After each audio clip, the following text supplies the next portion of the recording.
Welcome to Live with LA, episode number 14. Man, time is flying. We're actually live today. We've been recording a couple past shows at the Exit 7A downtown productions, and now we're back in the Trentonian newsroom. And to my right is Drew Worek. How are you? Very good. President of the Mercer County Park Commission and Treasurer of Trenton Parking Authority. Glad you could we could have you here. I really brought you on to talk about your Trenton Musicians Foundation, but we'll get into some other things, I'm sure. Let's talk about your foundation. Okay.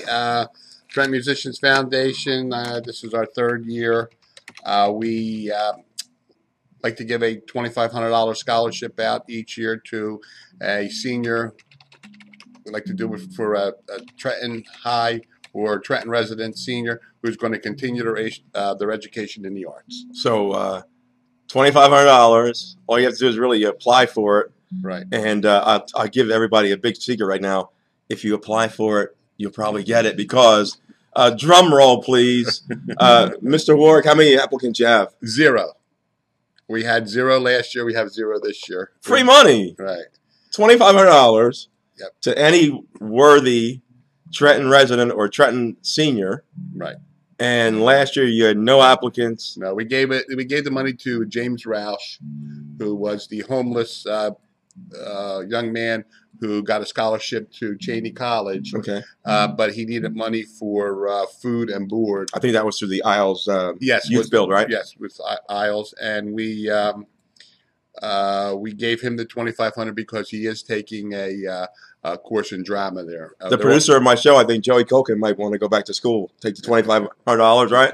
I mean, come on, people. Somebody take it. $2,500. It doesn't cost anything. No. You see what the problem is in Trenton. What people want you to do is to fill out the application for them, submit it for them, and do all the work for them so they can get the $2,500. That's just where we are.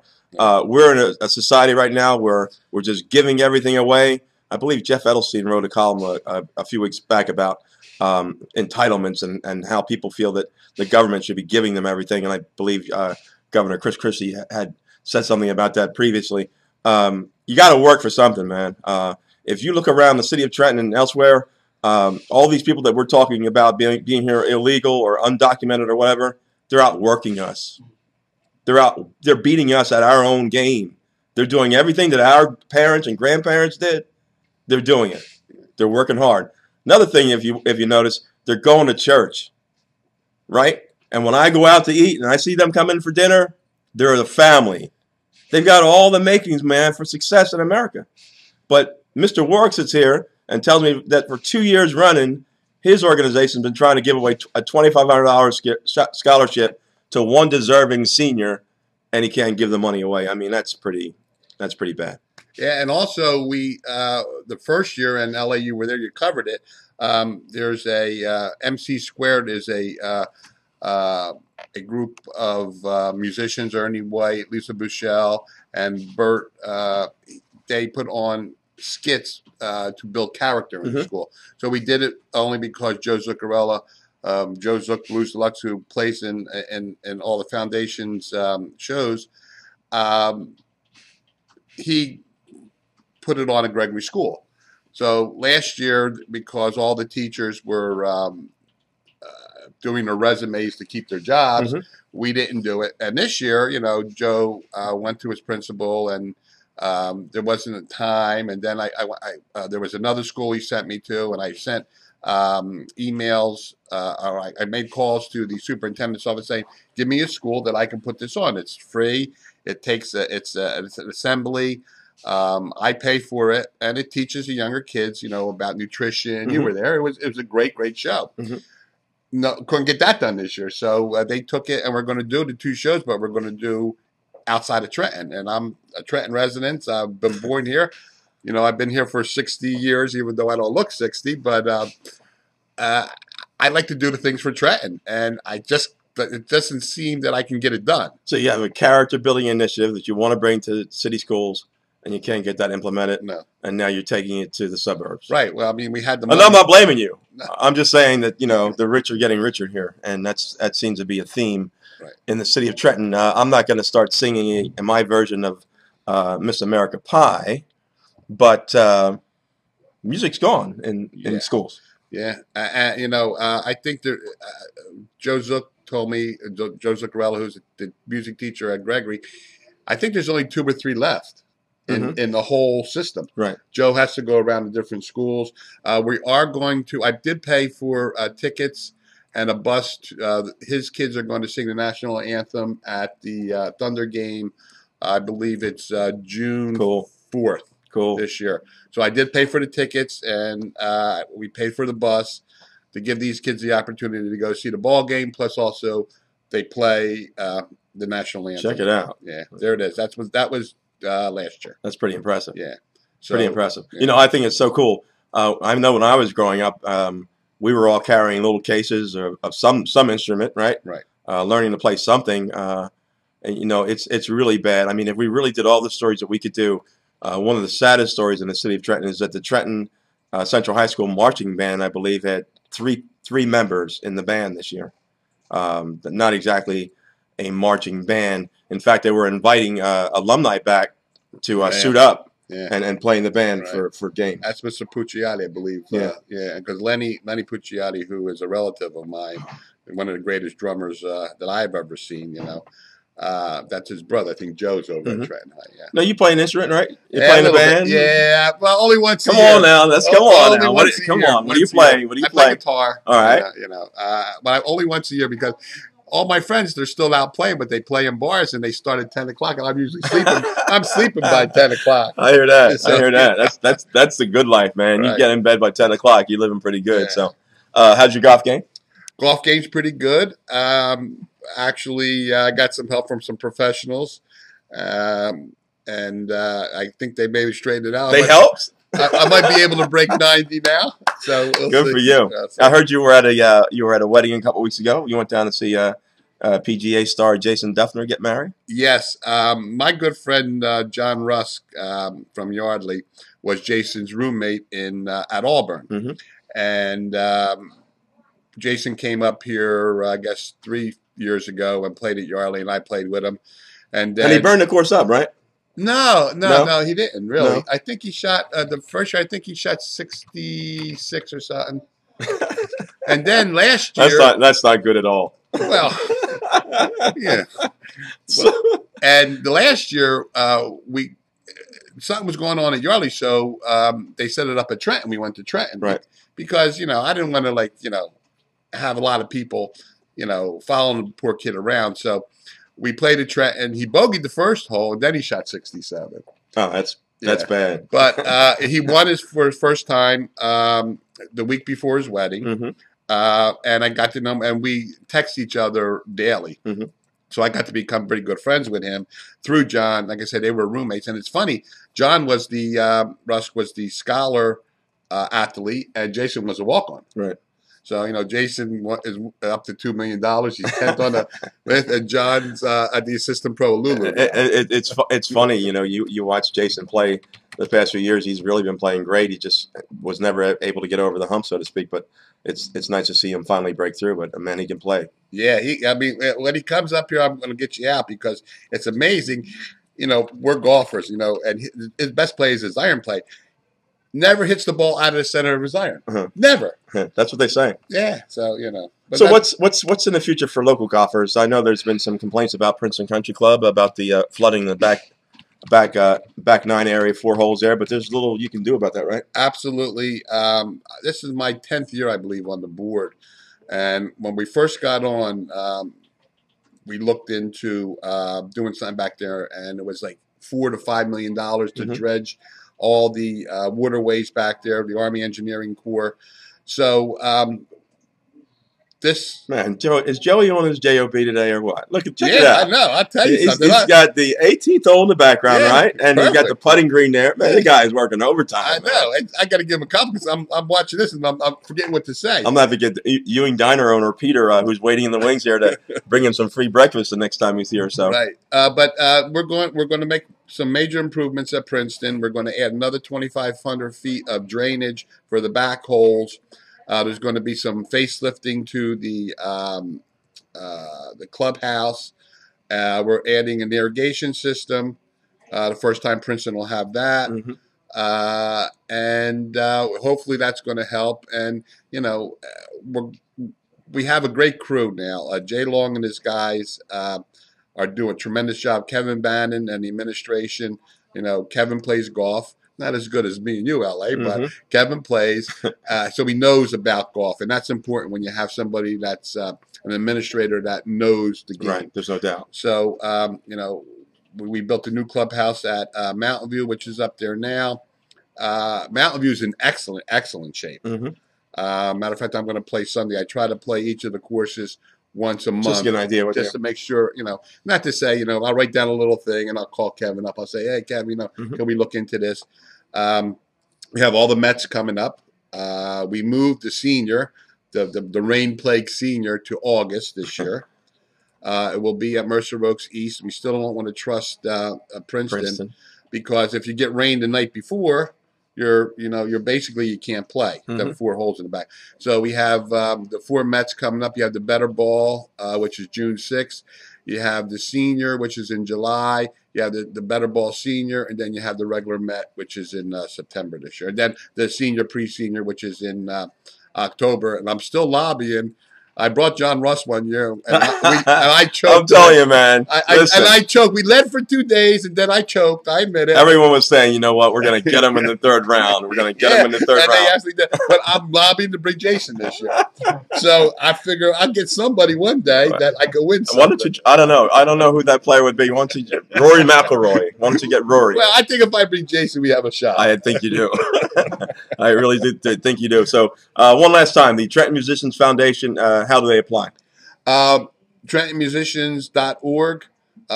You saw the application come up. You go on there, fill out the application. You either fill online or you send it to P.O. Box 4575, Trenton, New Jersey, which is my box. I'll get it directly. I have a committee that will review it. And, if you fit the criteria, like I said, if you send it in now, you're going to be first in line. I tell you, man, $2,500. You could be a dancer, a musician, right? Any arts, visual or performing. Awesome. Artist, writer. Now you play. Okay, fantastic. You play guitar. Yeah. Now check this guy out. Oh yeah, I went on a radio show. He was there. Right. Playing, yeah. Go ahead, Pop. All right. You ready to roll? Yeah, I'm ready to rock. I don't know, man. Let's go. Let's hear something.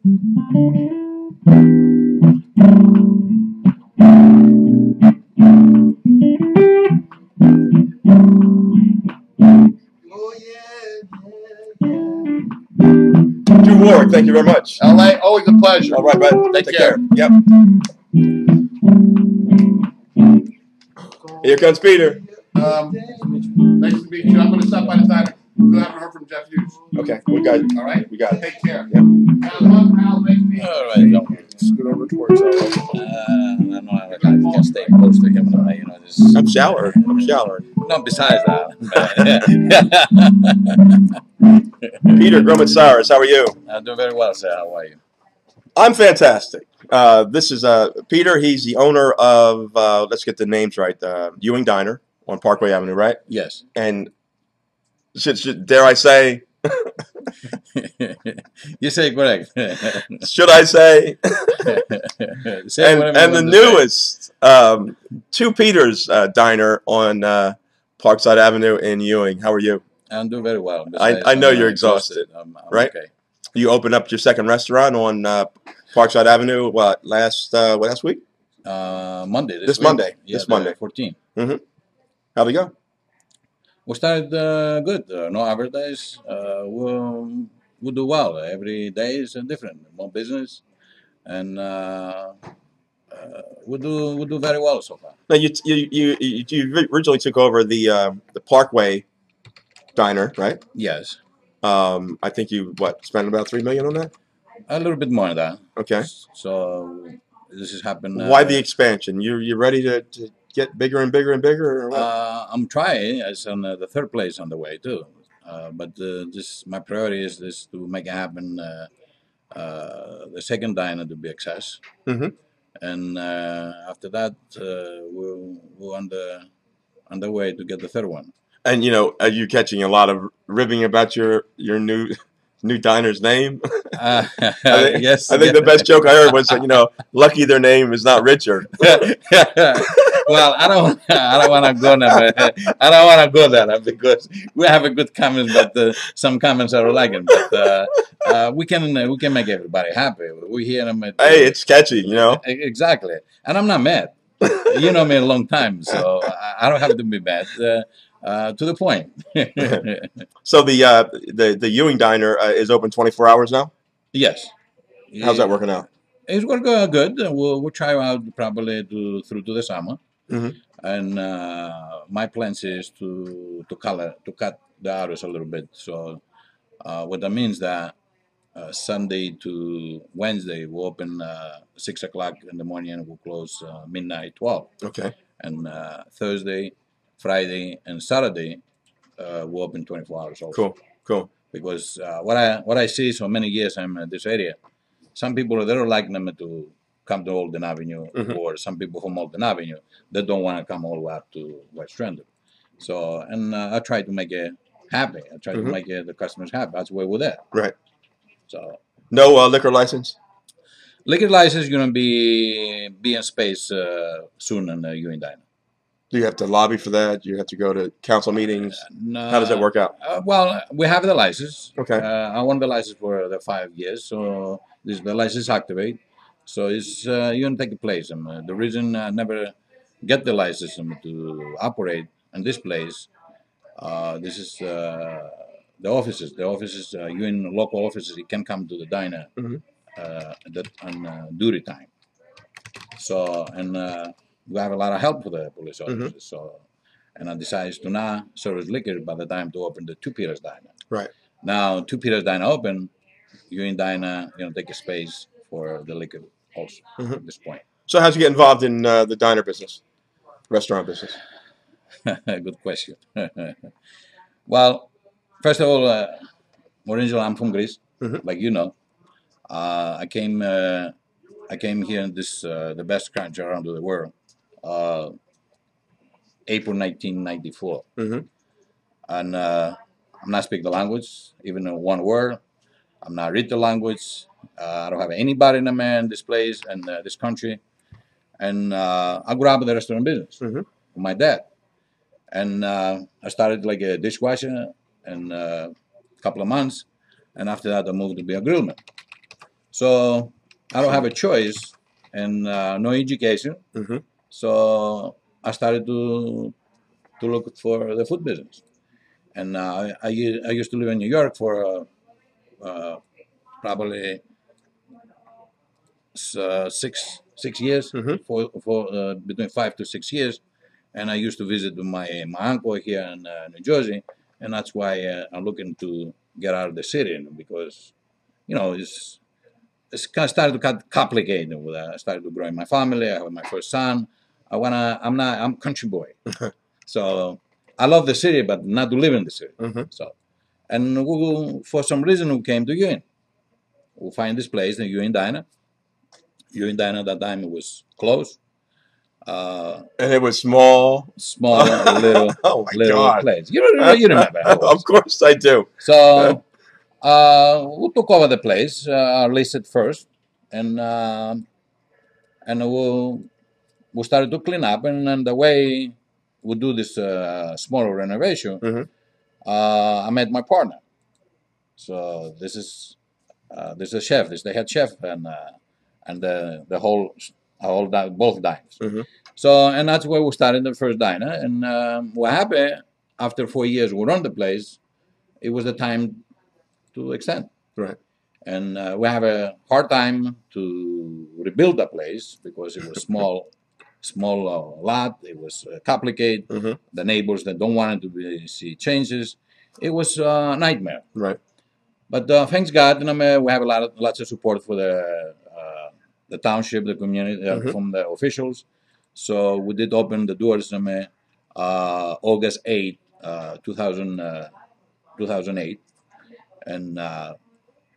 And so far, the 5 years later, we'll be close 5 years now. We'll do excellent, and even the economy the way it is, we'll do fantastic. When did you guys decide, we're going to expand and we want to try to open up a second one?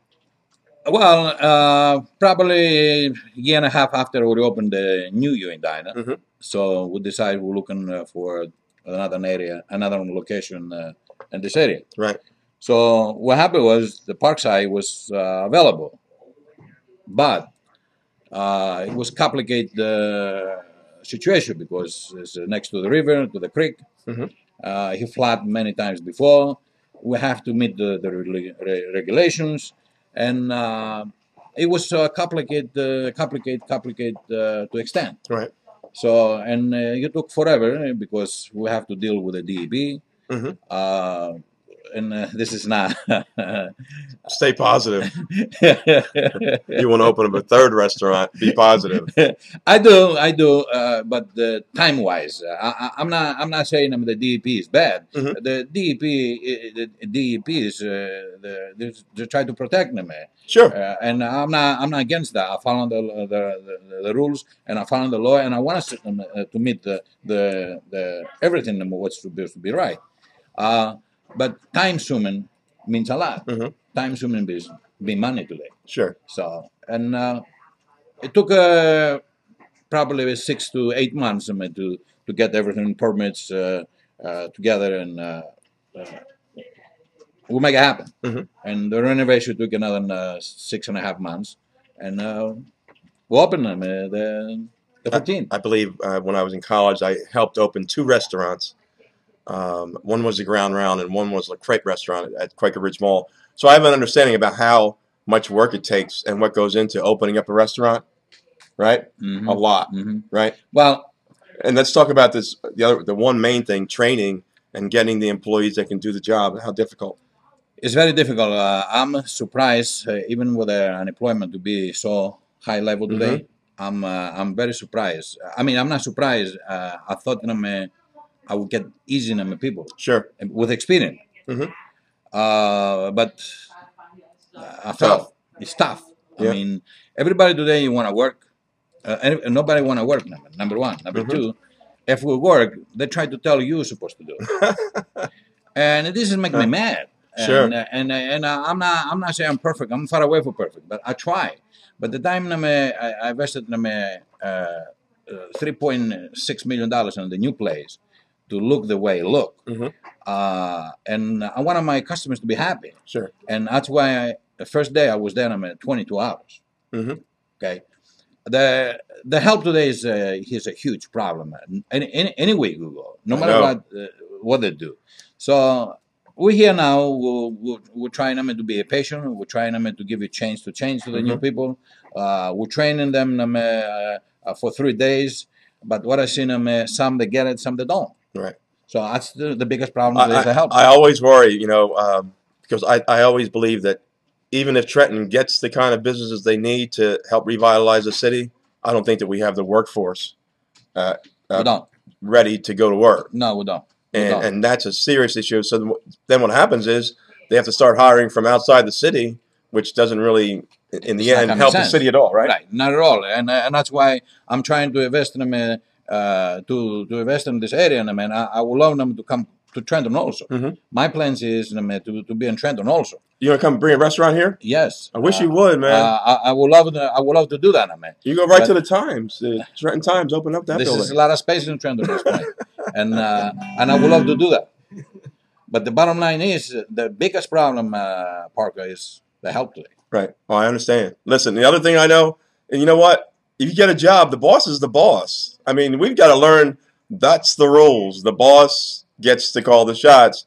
That's why he's the boss. Now, if you don't like it, guess what you can do? Work real hard, and then you can go and open up your own diner and tell everybody what to do. But for now, when you go get an application and get the job and everything, the boss becomes the boss. Right? I'm not disagree with you, but I'm sure you know me. I know am the you're boss. easy. You're easy to get along with. So All your employees tell me right. that. I'm easy to get along. My heart is gold, but I am tough. I am tough now because I have to. So the boss is not clean tables. Right. The boss is not, but I do. Mhm. I would do clean tables if I have it. I take a cash, I bus tables if I have to. I give you help the service to take the food out because this is my business. This is my customers. So our customers pay our bills. The server, mine, the dishwasher, the cook, the cashier, the manager. So we have to work like a team to make it happen. Some people they don't get it. He say it's not my job to do that. Right. So we say, what do you mean? It's not your job to do that. I hear that. So we work like a team and make it happen because we'll bring the customer back here, and we don't need the customer once. We need the customer every single day. And the one thing you don't need is for that one customer to have a bad experience, and they go and tell somebody else, and then they tell somebody else, right? Absolutely. And then you're up the creek, so to speak. Exactly. This is my priority. The customer to be serviced, and I say my big problem right now. This is not the kitchen. I have a powerful kitchen. My partner is on the top. The problem, the problem is the service. Service is everything. Right. Service. I say to them, I'm in the meetings. Folks, service. Everywhere you go. Right. It's everything. Everything. The service means a lot. So to me, it's not mine to do anything to help my server, to carry the tray, or to put the stand on, because that's what it's about. We have to work like a team, and I don't want them to see me like I'm the boss. I am the boss to the point. So you have to do your job the way it's supposed to be done. Fantastic stuff. Peter, from Two Peter's Diner and the Ewing Diner, thanks for stopping by. Anytime. And he did bring us a gift. We can't show it to you, but we'll tell you how good it was. He did bring us some cheesecake, and we're going to give it around to the employees here. Cheesecake, cheesecake with strawberry. With strawberry. With strawberries. Peter, thanks a lot. Thank you so much. Appreciate it. Here. Lots of luck to you. Thank you so much. Yep. I will see you, I hope, soon. Okay. Sounds good. All right, Bob. Go for it, buddy.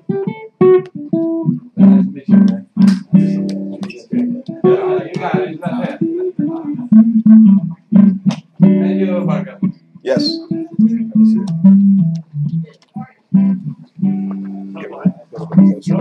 He's in it. You probably got to need that. Is that up on a website somewhere? Or is that on a website? No, it's Facebook. Okay. Yeah. We'll show it in a few minutes. Welcome back. It's Live with LA, and it's round one. A very popular guy on Facebook, right? That's right. And he's trying to make some changes. Sit up a little bit there, brother. And let's get this thing going.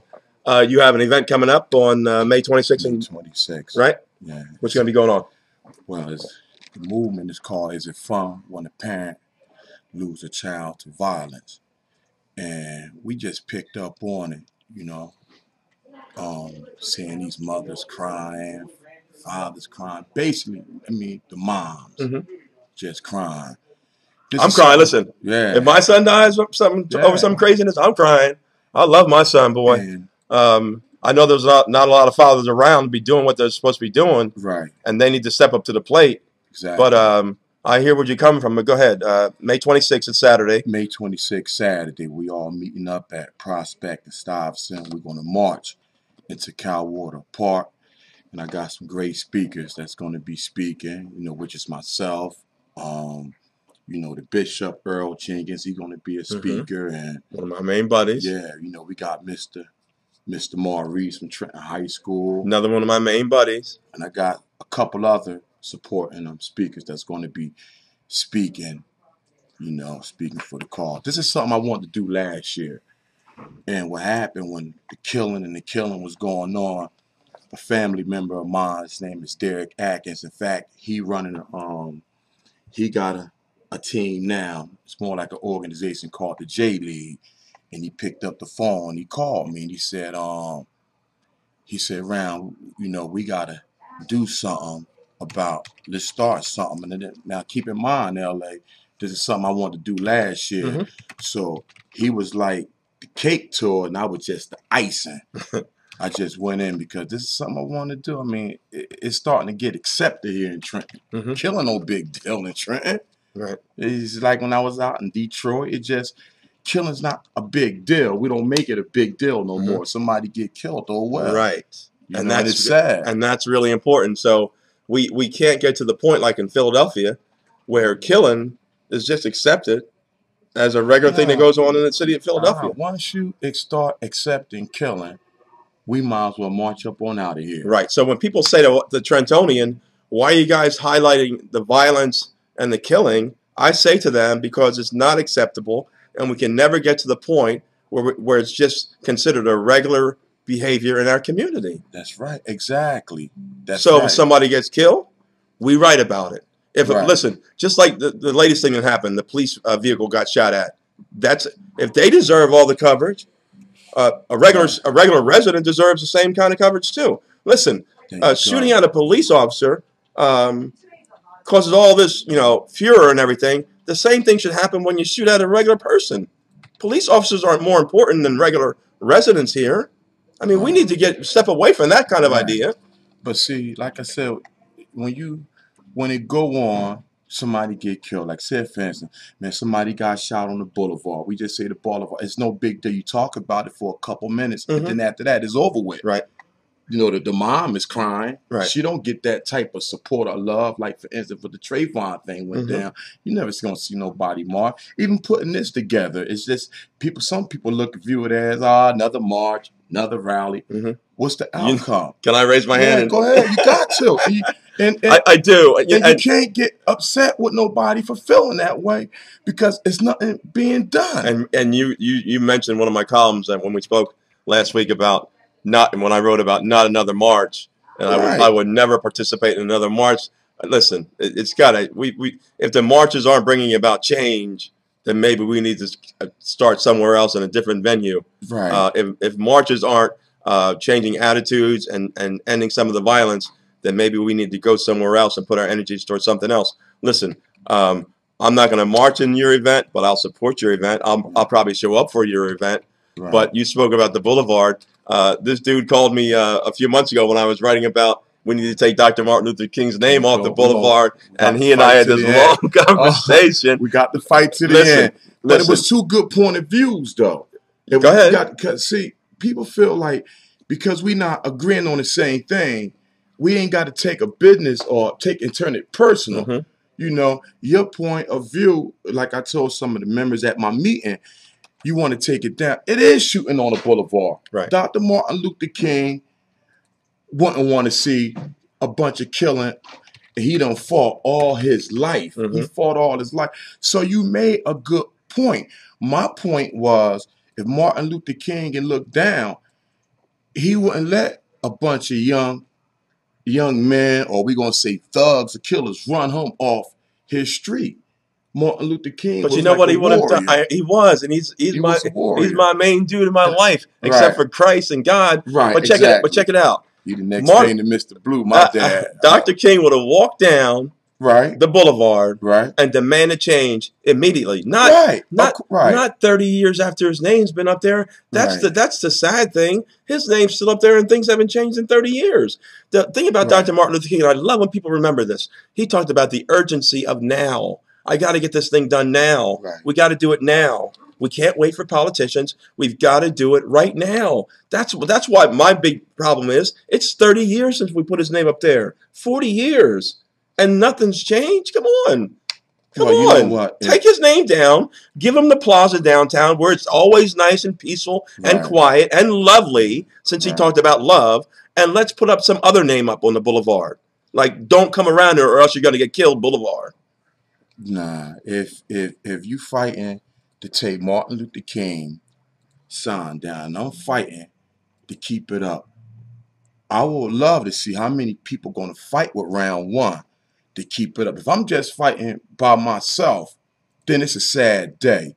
All I know, Martin Luther King got spit on, got beat down, been to jail over 1,000 times. It will probably, in my eyesight, it will probably hurt him to knowing that we let a bunch of young men or young thugs, call it like you want to call it, take his son, chase him off. But it's not only those young kids. Wait. It's the politicians too. So when I say this, it's not only the young kids. I'm talking about people in power have allowed this to occur, and they don't care about it. Because listen, I don't see the mayor down there. I don't see a whole bunch of people down there, politicians down there, saying, you know what? Right. His name deserves better. They don't even talk about it, but his name stays up there. Listen, you go to just like Chris Rock makes a joke. You go if you want to go find crack or prostitutes and violence, go to any city and find out where Dr. Martin Luther King Boulevard is. It's sad. No, that's all I'm saying. No, it's sad. I mean, I'm not here. I mean, what you're saying, the logic that you got, you know, it's a good point. It is sad. Like when I'm in Detroit, Martin Luther King, the same thing in Detroit. When I'm out there in Atlanta, it's just the same thing about that. I just love Martin Luther King, and I love him to death. The only one come before Martin Luther King is God and Mr. Blue, and that's my dad. I love him. And I'm gonna fight. I'm gonna fight for this here in Trenton. Your goal, well, we got to remove his sign and put it somewhere nice and peaceful. Yeah, that's all. Right. Okay. Cover his name up for at least a week. Maybe people say, well, you know what? Fight. Listen, and the other thing is, we disagree on this, but we're brothers. Oh, we're definitely. still working. Listen, it's love. Listen. It's love. You know what? A game that gets played here in the city of Trenton is that people try to divide you. You can see it happening with the Trenton Police Department right now with Director Rivera. They're trying to divide his power and diffuse his power. That's what's going on. It happens all the time because a lot of those police officers don't want a minority outsider telling them what to do. But just like Peter from the Diner Dips was here, guess what? Director Rivera, he's the boss. He's the boss. And since the police department is a paramilitary group, that means when your boss tells you to jump, as long as he's not asking you to do anything illegal, you're supposed to do it. And the weight falls on him. That's it. All this stuff about, you know what, he didn't do what he was supposed to the other night when these police officers got shot. Listen, number one, it's not something to be discussed in public. So although George Michel is a friend of mine, Councilman Michel, we disagree on this one. I don't think he should have been called out in public last night. I think that you make a phone call, you talk about it, and you see whether you get what you want. Was it handled improperly? I think part of it was, for sure. For sure. But this other thing is, Trenton, we need to get rid of these personal differences that stop us from doing the bigger thing. Right. I'm going through something with a friend of mine right now. And listen, got to be love. Listen, we're having a personal disagreement, and now that's entering into our big goal of trying to get the city of Trenton cleaned up. Right. So she's allowing a personal issue get in the way of our big picture. I'm all about big picture.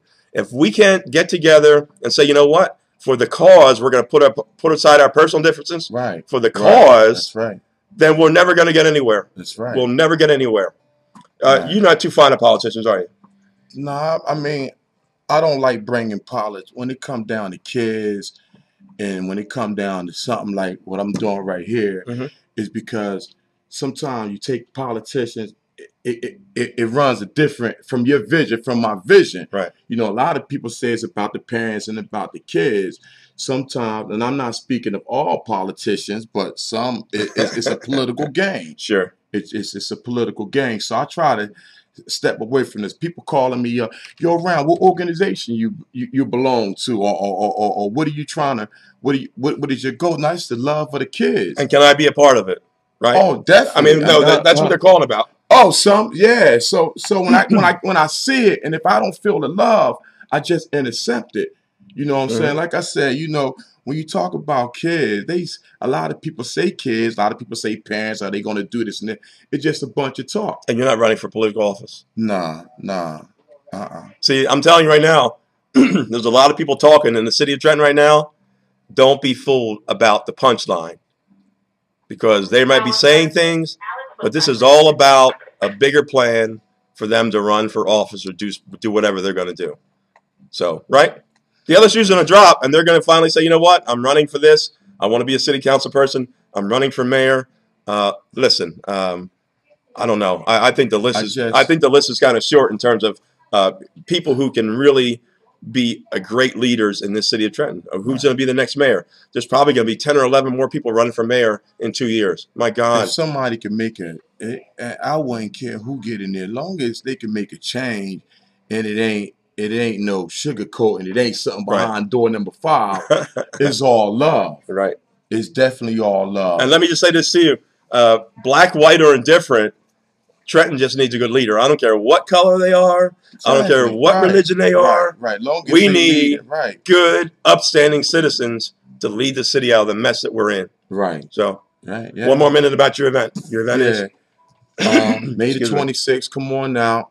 It's marching.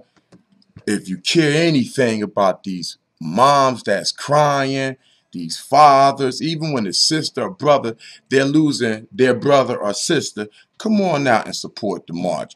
The next day, the flyer be out. Matter of fact, I got to run to Philly now. We're having Fun Day at Rosedale Park. Some even said, why are you taking it way out Rosedale Park? It ain't. Bro, let them see something different other than Cowboy Park. I love Trenton. Don't get me wrong. I had a kid in my car. We rolled past Quaker Bridge Mall. He said, what's that? I said, that's the mall. And I caught myself. I started to say, you never been there? Right. He said, I took him on over there. We went to McDonald's and got him something to eat. We was good. But it's sad. Now, Rosedale Park is up in just outside of Pennington in Hopewell Township. Listen, it's great. We need to start getting our kids on buses, and taking them away. Transportation to bring the kids from 49 West State Street. All kids, open mic, dance contest, food, and one last thing. Round one entertainment. We playing J League and basketball. We gonna beat them. Derek Atkins, Hev, all of y'all over there, we gonna beat them. We gonna beat them. Listen, if you win, you get to come back. Oh, I get to come back. If you don't win, we're gonna get somebody from the other squad. J Lee, y'all heard that, right? If y'all beat us round one of my team, we will feed y'all. We'll run an errand for y'all for a whole 24 hours. Round one, a pleasure, man. I hope you win your basketball game and come back for round two. You got it. Live with LA. Thanks for coming by. Pup, play something. We're almost out here. Listen, thanks for listening. Thanks for watching. And we'll see you next week. You got it. All right. Thanks, bro. All right.